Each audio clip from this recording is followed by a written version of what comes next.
Welcome to Love with Francesca, a podcast where we deep dive into relationships, self-love, and the empowering journey to authentic connection and healing.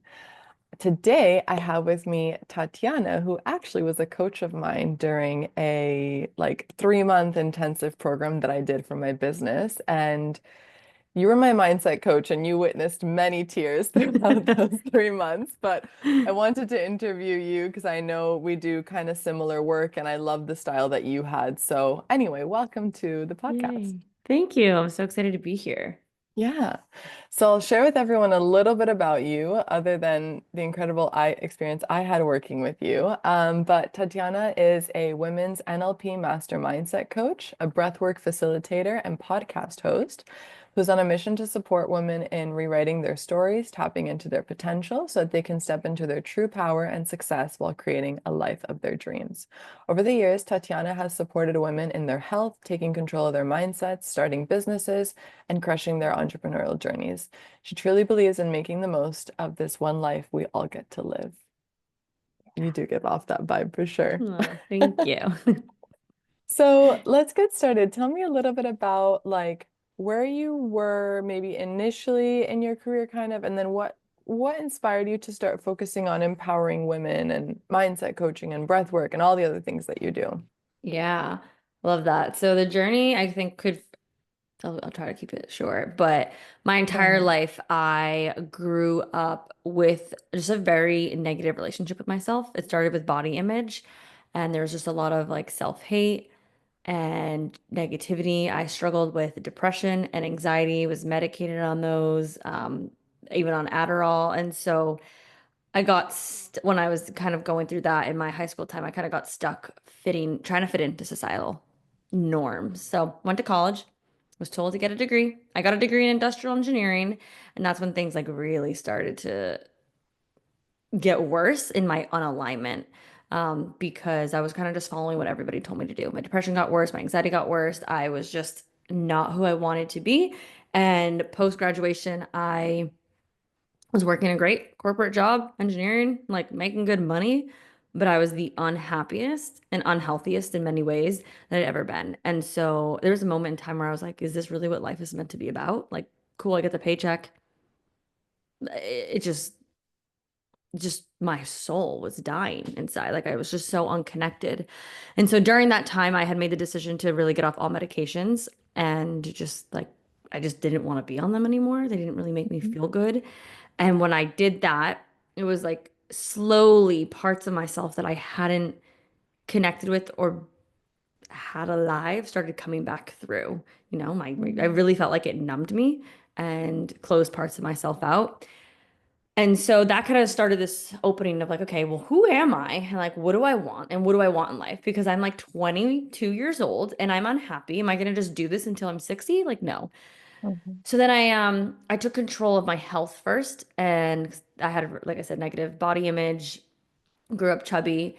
And when I finally took control of my health in a healthy way, done like the binge diets, the non-eating, I started to feel good. I started to see a difference. I started to have confidence. And, one thing about your health is like how tied it is with your mindset, right? Like finishing the workouts and, doing hard things. And that's kind of what started like my personal development journey. That's when I started reading. I got into reading the book The Secret and really was being empowered to I was just being introduced to the power of the mind, like the stories, the positive self-talk. And one thing led to another. One day I was just feeling so good. I was a personal trainer at the time. Like I just started making changes in my life and then turned into my career. I wanted to be a health coach. And I was like, okay, I'm quitting my corporate job and I'm moving to Florida. And it was a decision I made in 24 hours. It's Wow. still wild for me. And I'm still living in that same town, just like chose it randomly, never visited it before. And I started that journey of starting my business and being like, I'm going to go chase what my heart is calling me to do, which at that time was health coaching because it impacted my life so much. Mhm. And as I was in health coaching, I was doing more like therapy, mindset work naturally, just because of how much mental work I had to do to even get to that place, to have the courage to start a business, to have the courage to change every area of my life.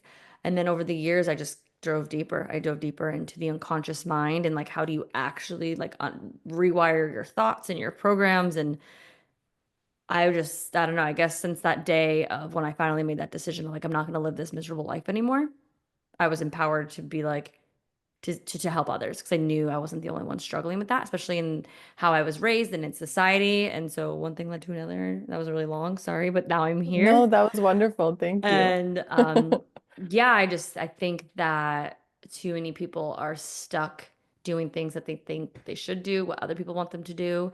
And I think our society has not taught us how to find our passions, our gifts, our purpose, and to follow that. And instead, it's like chasing the money or chasing security. And that's great and all, but it's not worth your misery, like your unhappiness.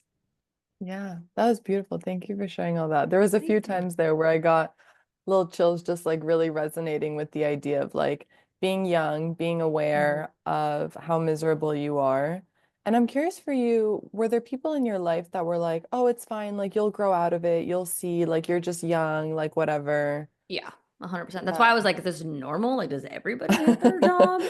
And Yeah. granted, some people I realize do for Hmm. sure, especially in the company I was working with. And some people did. And that's just like who they are. They had a passion, whether it was large or micro, but they weren't as miserable as me. Some people Yeah. were. Yeah. So, yes. But I was like, I'm not living my life that way. Like, no Yeah. way. Like, what's the point of living? I've had thoughts like that because I was like, Yeah. to be miserable, I would cry Yeah. driving to work. Mm. That's like a wake up call. You know what though, like it is, and similarly, have had those thoughts, and sometimes they weren't even like, whatever, trigger warning, everything, but like sometimes they weren't even suicidal. It was more of just like, what is the point of life? Yeah. Like the deep questioning of like, Yeah. why are we here? Like, what am I meant to do? Like, am I just meant to like you said, like do what other people want me to do, or is there something better More. about this life more like what is the Yeah. purpose? And I felt super crazy when I was like in like middle school because I used to have a lot of thoughts like that, and I was like, okay, I'm definitely the only crazy person like thinking so deeply about The life, depth. the depth of life, until and I wasn't raised in any sort of religion or spirituality, so I think also lacked that sort of like bigger, greater Mm, explanation of like why we're here. And it wasn't until I discovered like psychology and therapy that I was like, oh no, there's a bunch of other people that are also asking these like really crazy deep questions. I'm not the yeah. only one. But it takes the reason I appreciate that you shared kind of like the ins and outs of where you were and how you got to where you are is that it takes a certain type of person to have those thoughts, question those things, but then actually take action and make a difference and Hmm. change the direction of your life by taking the leap of faith. Like I've heard, we've talked before, I've heard your story before of like how you moved to Florida and you grew up in Boston, correct? Or outside of Yeah. Boston. Yep. Yeah. And so I was like, okay, amazing. Totally relate to this, because I've up and moved to places before. But the fact that I learned now that just in 24 hours you were like, I'm down. Let's just Yeah. move and Yeah. let's get out of here. Like I need to make this change like ASAP. Everyone thought I was crazy. I was like, nope, didn't think about it. Just going for it. Yeah, and sometimes in life I find that you do kind of need to sometimes act quickly on some of those decisions before you like overthink the whole thing. Yeah. I mean, for months, my intuition was screaming, like, I'm unhappy. I'm not happy. So it's not like, I mean, it was a very risky and bold decision, more of the moving part with Yeah. no job lined up. But it was just more of like, okay, well, what are you going to do about it? Right? Like, you've been miserable for months. What's the worst case scenario? And that's what I asked myself, actually, that got me to that point.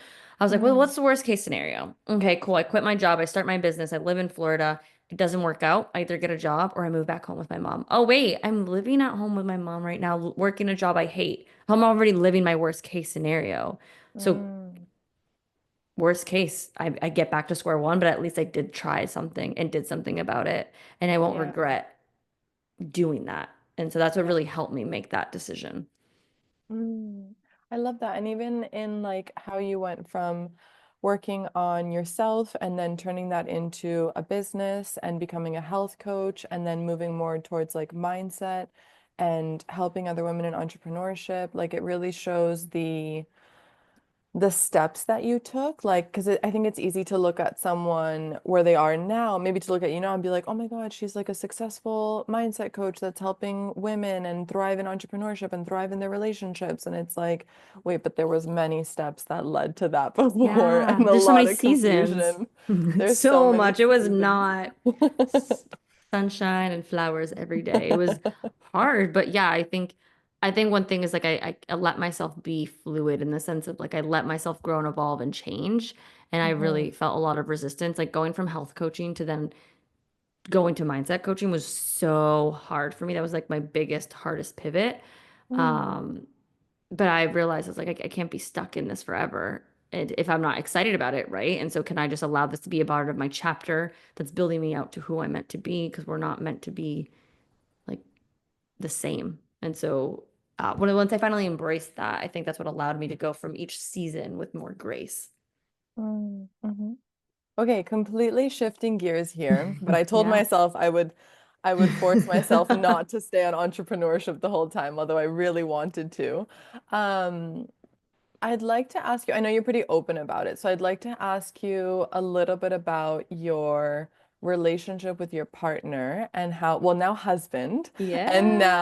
and how that also informed your work as a mindset coach, but also I know you do relationship coaching as well and have courses on this. So can Yeah. you talk to us a little bit about that as well? Yeah. We've been through a roller coaster, and I'm an open book because I just, no relationship's perfect. Yeah. So just like a backstory for those listening, my now husband and I, we met in college. So he's seen me through every season of like the depression and then the who am I? And I'm gonna go chase my dreams. I actually, when I moved to Florida, I left him in Boston. Mm. So we've gone through a lot. And because we've gone through a lot, we've actually gone through two breakups. One was more real because the other one we were long distance. And so we've gone through a lot of struggles in our relationship. Um, and I will say, I like to say, like, we don't really have business problems. We have personal problems that bleed into our business. So my unhappiness, or for us, I was struggling with worthiness and good enough in my relationship, was coming into my business, but then I was kind of blaming it just in the relationship. But once I finally took a look at myself, my relationship, then it changed the way I showed up in my business. Does that make sense? Like kind of To me confusing. it does. Yeah. To me it does, yeah. Um, Forgive me. What was the question? That's okay. I'll ask you more, don't worry. It was more just, yeah, just, talking about what are some of the struggles that you experienced in your relationship and then how, because okay, let's put it this way. If our relationship, one of the things that I like to talk about a lot with clients is like our relationship is a mirror of our internal relationship with Oh ourselves, yeah. right? So I'm curious if you can talk to us about what are some of the struggles that you had in your external relationship with your partner and how did that mirror what was going on Yeah. inside for That you? makes sense. So I will say, so even with my partner before, my husband, that's when I was really deep in like just not loving myself a lot. And you can only love someone or receive love to the depth that you love yourself. And that's something I learned not only in that relationship, but moving into the relationship with my husband. And when I was going through that like identity shift, and going within and connecting to myself and my thoughts and my self love, it improved our relationship because it allowed me to be vulnerable, allowed me to like open up, and it allowed us to go into a depth that was deeper before. Mhm, And I was still struggling with certain beliefs and programming. Like I didn't feel worthy of his love. I was carrying around guilt. mhm, Um, and communication. I really don't believe our society has set a good example or set us up for success for relationships. And I yeah. think that's why like we struggled the way we did because the love was there, but there was pain and struggle, and we each had our own baggage. And Mhm, we took the easy choice, like, okay, well, we'll just break up. The relationship's the issue. And it's like, no, you have to go and deal with your own baggage. mhm. I mean, not all relationships like are meant to be, but like for us, like in our context, and then that's actually how we were able to Yeah. come back together. Because it's like, okay, we were able to learn what was going on, our attachment styles, our communication struggles and lack of. Yeah. But again, it all came from like the relationship with ourselves and the communication Hmm. with, and our awareness with ourselves. And so Hmm. it's played a big role. I think everything stems from yourself, right? Like your spirituality, your faith, your career. Like the more you know about yourself and the more you know how to be aware and make change and have love and positivity and happiness, that will bleed into the other areas of your life. But we can't rely on the external people or things to bring us that joy and self-love. Um, and that's kind of, I don't know, what I've learned the most in my relationship. Yeah, it makes a lot of sense. And thank you for sharing that. Going back to, you were talking about feeling like you weren't good enough or feeling like you weren't worthy. Given that we tend to like, when we're feeling that way about ourselves, we'll tend to overcompensate by like working really hard in the relationship or being, Hmm. or like in contrast, being like absent and like testing the other Yeah. person. What were some of the ways that you were overcompensating, let's say? I was avoidant. I turned into, when I Oh, met Evan, I okay. turned into avoidant because I didn't want to get hurt again. And then when Okay. I started my business, I became this like boss babe. Well, I'm already independent, but I became like hyper Yeah. independent, hyper boss Yeah. babe, like living Yeah. on my own, doing my business. I don't need you, like way Mm. avoidant. And so I avoided. And Mm-hmm. I was like, I'm good. And it was really bad. I just like wouldn't open up to share what was going on or what my Yeah. needs were, what was how I was feeling. But deep down it was this little girl who didn't feel worthy. My husband's amazing and he's like gold and everybody says that, but like there was a part of me that didn't feel that worthiness, that good enoughness. Like how can I have such an amazing man? And Yeah. instead I like self-sabotage and I avoided. That is so true. You know, I've thought a lot about my relationship with my partner. We've been together for like 12 years now. I've done so much therapy on our relationship. Opposite of you, I'm super anxious attachment. So I'm just like cling on for dear life. That's Like, how I don't used to leave be. me. Like, that's how you used to Yeah. I be. used to be with Yeah. the relationship before this. I was anxious and then I turned into Okay. avoidant. Okay, yeah, that makes sense. That happens a Hmm. lot. And so my partner is avoidant, but you just kind of helped me realize something about myself that I had never thought about before, which is that similarly, I felt like I didn't deserve like a partner Mm. that really showed up for me, was like really present and all that. And by thinking that, I would like filter everything through that lens and through that belief Mm. system. And so everything, every time that he messed up, every time that he didn't show up for me, every time that he was probably acting out of like his own insecurities or his own avoidant attachment or anything like that, it was a signal that, yep, you're correct. You deserve a partner that doesn't show up for you, that doesn't do Oh, all these yeah. things. And it was, and so then obviously I'd get super angry and pick a fight and like, you know, not communicate properly and not be vulnerable. And it's crazy because like when we're in that state, like the unhealed, you know, not that we're healed perfectly, but when we're like super Yeah. unaware and super un, you know, not have no idea what we're doing and we're like fighting to seek intimacy. The problem is that we do it through this like fighting or, you know, not Hmm. showing up or whatever. And then the exact thing that we're terrified of happening is exactly what we're Happens. like producing and like creating with this Yeah, person. it's so funny. Yeah, it's usually what happens. So how, what are some of the, you know, when you're working with clients, on with women and relationships and their mindset and the ways in which they show up with people, what are some of like the first steps that you walk them through? Because obviously, like you and I are here talking, we've done all this work, you know, we're kind of on the other side of things, but like, where does someone get started? Yeah. Well, I like to bring up first, like, okay, where are you unhappy? Like, what struggles are you facing? And especially if we're in the context of relationships, like they write a list. And typically it's about their partner or how things are. And so I like to like first thing I like to say is like, okay, cool. Like it sounds like you're pointing like they did this and I felt Mhm. this way, or they're not opening up, but they're whatever, that's cool. But I always tell people like if you're pointing your finger at somebody, you have three fingers pointing back at you. Mm. So it's like, okay, cool. How can I take my power back? How can I take responsibility for my role in this? What do I need to do within? Right? Because sometimes it is not a perfect match and there is toxicness in relationships and Yeah. not the right matches, of course, but also what can you do to improve yourself and take responsibility and heal, whether it's for that relationship or the next. And so Mhm. from there, I'm like, okay, you're unhappy in this or you're unhappy with these struggles. Why? Mhm. Do you see this playing a role in your relationship with yourself? Or like I just bring them deeper and be like, how does this go within? Sometimes it does, right? Sometimes it doesn't. Sometimes it leads them to childhood wounds and mom and dad unhealed things. But it's my point is like we start with the flower, but then we get to the root. Mhm. And that's where we get deeper into the wounds or the belief systems that's Mhm. causing them to act out or causing them to be unhappy. And Mhm. um, it's just asking like why a lot and Yeah. really taking a moment to help them look within. Mhm. Yeah.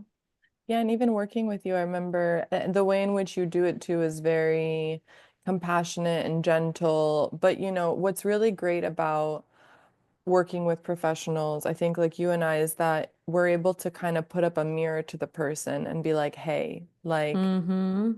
listen, you can't control that other person. That's like my favorite thing recently. I've just been saying that like every freaking coaching session. I'm like, we cannot control the other person. Therefore, let's focus on us. What we can You said control. something really, really important while you were talking of the whole like when you have your finger pointed at someone, you have three back to you. And you said, let's focus on the ones that are pointed back to you and reclaim your power. Can you explain how looking back at ourselves is reclaiming our power? Because it doesn't always feel like that at the beginning. Yeah. Mm. Well, let me share it in this way. Well, it's a few ways. Well, Yeah, when yeah. we take responsibility or make changes for ourselves, we're improve so I'd like to say it this way. We're improving ourselves despite the outcome. Meaning when Evan and I were broken up and I was doing all this work on myself, and I tell clients this who have the end goal of getting back to their partner, I'm like, cool, but we're gonna have that take a seat. How can you feel empowered and self-love and okay if that's not the outcome? Or even if you're still in the relationship, because what's gonna happen is you're going to get what you want when you choose to take responsibility and choose yourself and don't have let somebody else have power over you. Before you finish that, when I say power, I mean like you made me feel this way, you made me feel that way. Mm-hmm. Okay, they did actions, but at the end of the day, nobody can make you feel a certain way. Your thoughts created that feeling. Your past experiences and lenses created that feeling, that trigger. Your feelings are valid, but no one technically can make you feel that way because what your partner said, you could have either chosen to be flattered by it or be insulted based on your baggage and the lens of the world. So it's like, okay, let me take the power back. Am I taking it personally? Like, let me look within. Why am I XYZ? And what I say is when we take our power back and we do the inner work, we can ensure we're getting what we want. Meaning, either our partner sees the changes within us. It improves the relationship because like energy is energy and it feeds off of it. And they're inspired and they rise up and they do maybe their own work or they respond differently because you're responding differently. You're better communicating. Cool. Mm-hmm. The relationship is now where you wanted it to be, happier, more in love, better communication, or it's not. And your partner stayed the same. AKA, you Mm-hmm. can't control them. Mm-hmm. You break up, it sucks, you heal, but then guess what? You did all the work for yourself. You're still in your power. And because you're at this new level, improved version of yourself, you're going to meet somebody at that next level. So at the end Mm-hmm. of the day, you're going to have that long term goal of being in a healthy, thriving relationship, for example. So I Right. kind of just like threw two things No, at I you. love Sorry. that. Thank you. I'm glad you did. Yeah, I think it's super helpful to look at it that way. And honestly, this is why I chose to do podcasting because I don't know how to synthesize these like concepts into like 150 characters on Instagram. So I was like, let's just do a podcast because this is an easier way for me to Yeah, I'm a create big talker. content It's and so talk much about easier these too. things. But I love what you were sharing because it is like once we focus on what we do have power and influence on, which is ourselves and our behaviors, and like you said, how we think and feel, then we actually do get to have influence on a situation. And at the Yeah. end of the day, I think too, and I love that you brought up the two examples of what can happen, like either your partner rises up or you outgrow that relationship. Because realistically, we also tend to like attach to a person and assume that if that this is the person that's going to bring us happiness. And we were very conditioned Mm, to believe that. But it's like at the end of the day, do you want this person or do you want a relationship? that Mm-hmm. is like healthy, and there's trust and there's respect and you feel nurtured and you Yes. feel supported and celebrated and all the beautiful things. And the second Mm-hmm. that you can take a step back, look at yourself, and maybe even take some space from that person. Like it sounds like the space that you had from Evan and vice versa was super Yeah. healing for the two of you, because you got to like probably reevaluate a bunch of things, Yeah. probably get clear on like what you wanted and whether or not he was the match for what you wanted, Yeah. but with a new perspective. 100%. And I think people get attached to the idea of the person, right? Whether it's attached. So I've seen people in relationships and they're just attaching to the potential of the partner or their past versions of themselves, but they're not looking at what's in front of them of like who they currently are. And you can't marry Mm-hmm. potential. Mm-hmm. Or I did it. They're like with when we were in our breakup, I'm like, okay, do I miss Evan or do I miss the idea of having a partner or a companion or like in my Yeah. lonely, right, relationship? And I Yeah. think it's you have to ask yourself those questions because I am a believer in soulmates, but I am a believer in multiple soulmates. I just think there's too many billions of people in the world for there to be just one.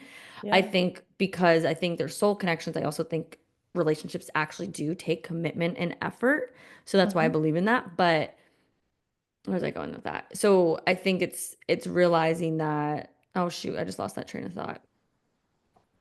When you put the effort in and you can detach and be like, okay, at the end of the day, I'm desiring this relationship with Mm-hmm. these characteristics and these qualities.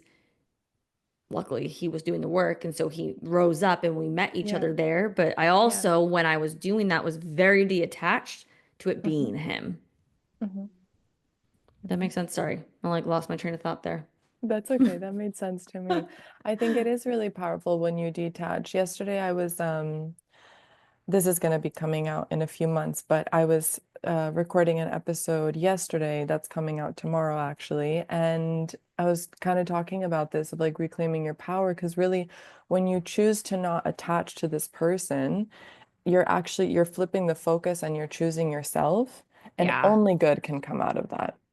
Yeah. And not in like a selfish, prideful way of choosing yourself, but Mm-mm. it's like in an honoring way. Because, like, I mean, at the end of the day,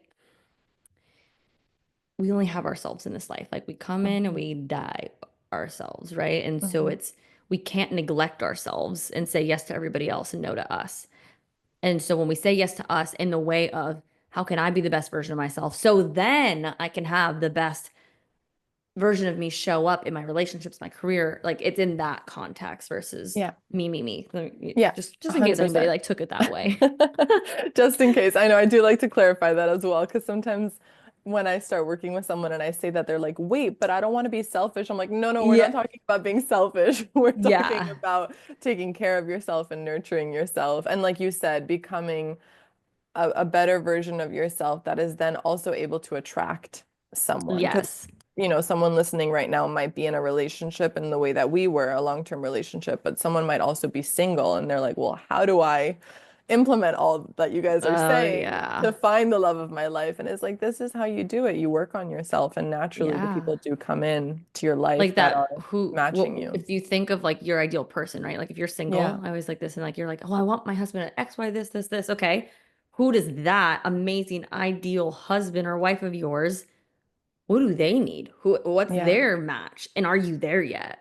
Yeah. Right? Because you're like, oh, actually, no, I like da da da da. I'm like, cool. Now you have a benchmark of what you can do to improve yourself so that you can get to Mm. that point to then be at that like level, frequency, whatever, to then be where your partner, your soulmate is.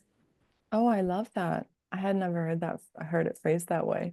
Yeah. A Yay. quick curiosity, because you're also someone that has worked on themselves, was in a relationship for most of her 20s, in a long-term relationship. So, and you said something earlier that I do agree with, right? Like we don't want to get fixated on the idea of someone's potential. Mm-hmm. However, and this is just kind of me, just kind of expressing a curiosity here that I hadn't fully thought through before. But when you're in your 20s, like people are evolving, they're growing, they're changing. Like you're literally falling in love with someone's potential, because like, Yeah, I hear you. do Yeah. you get what I mean? Like Yeah. they're not like, once you're in your 30s, you're a little bit more, hopefully, you're a little bit more established, your career's a little bit. Yes. who you are, even your identity is more formed, and we're 20s, we're evolving so much. So for anyone listening that's in their 20s, I don't know, maybe we can just talk through like how do you strike that balance between like not falling in love with the potential, but also understanding that you are kind of witnessing like s- Yeah. someone developing their potential. Does that make sense? I think it's like, are you waiting for the potential or are you both growing Hmm. and evolving together? And can you have Mm, that grace and compassion as you both grow and evolve? Because as you both grow and evolve, you could grow apart separately or together. Um, what comes to mind though is it's really interesting, and this may be a little controversial for mhm. our day and day society, but like I am very old school and I love love and I love like my grandparents are celebrating 60 years in April. Oh. And like I love that. And I also grew up with my parents got divorced. So I've seen both aspects of it. Mhm. And one thing I always ask couples who have long-lasting marriages, I'm always asking them advice. I don't care if I meet you for 5 minutes. I'm always going to ask you, like, what are your tips? Yeah. And something my grandfather said was like, you're always going to grow and evolve. Like, yeah, you think your 20s are the only time, but then you have kids, and then that's a whole different version of yourself. Like, it's the same thing, but on steroids because you have kids. And then you're like, Mhm. he's like, I have met, like, let's just say 7 different versions of your grandmother.